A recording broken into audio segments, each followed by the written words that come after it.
ఉరుకుల పరుగుల జీవితంలో పయనిస్తూ ఉన్నాం. రోజులు క్షణాల్లా గడిచిపోతున్నాయి. కానీ మనని నియంత్రించే యంత్రం మాత్రం మన చేతిలో ఉండిపోయింది. ఆ నియంత్రణ ప్రకారమే మనం పయనిస్తూ ఉన్నాం. మనమే కాదు, మన చిన్నారుల చేతుల్లో కూడా అదే ఉంది. అదే సెల్ ఫోన్. ఈ డిజిటల్ యుగంలో సెల్ ఫోన్ మన జీవితంలో ఒక భాగమైపోయింది. పెద్దలతో పాటు పిల్లలు కూడా మొబైల్ ఫోన్లకు బాగా అలవాటు పడిపోతూ ఉన్నారు. వాళ్ళ జీవితంలో ముఖ్యమైన స్థానాన్ని సంపాదించుకుంది. దీనికి కారణం తల్లిదండ్రులే 90% అనుకుంటున్నాను నేనైతే. ఎందుకంటే మన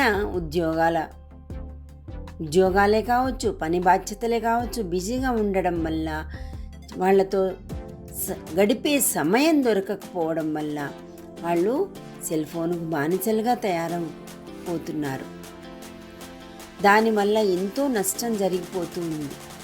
మనం అందమైన బాల్యాన్ని అనుభవించాము, వాళ్ళకు ఆ బాల్యాన్ని దూరం చేస్తున్నామేమో అనిపిస్తుంది.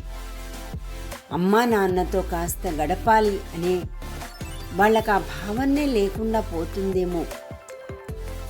తల్లి తన పనుల కోసం చిన్నారి చేతుల్లో సెల్ ఫోన్ పెట్టేసి ఏదో కార్టూన్ బొమ్మలో లేకపోతే ఏవో ఒక బొమ్మలు పెట్టేసి అందులో తన పనులు చేసుకుంటూ ఉంటుంది.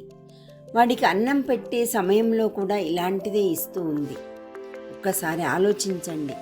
దానివల్ల ఎంతో నష్టాలు జరుగుతుందనే విషయం మీకు తెలుసు, అది నాకు తెలుసు. పిల్లల చేతిలో మొబైల్ కాదు, మన చేతిలో వాళ్ళ భవిష్యత్తు ఉంది.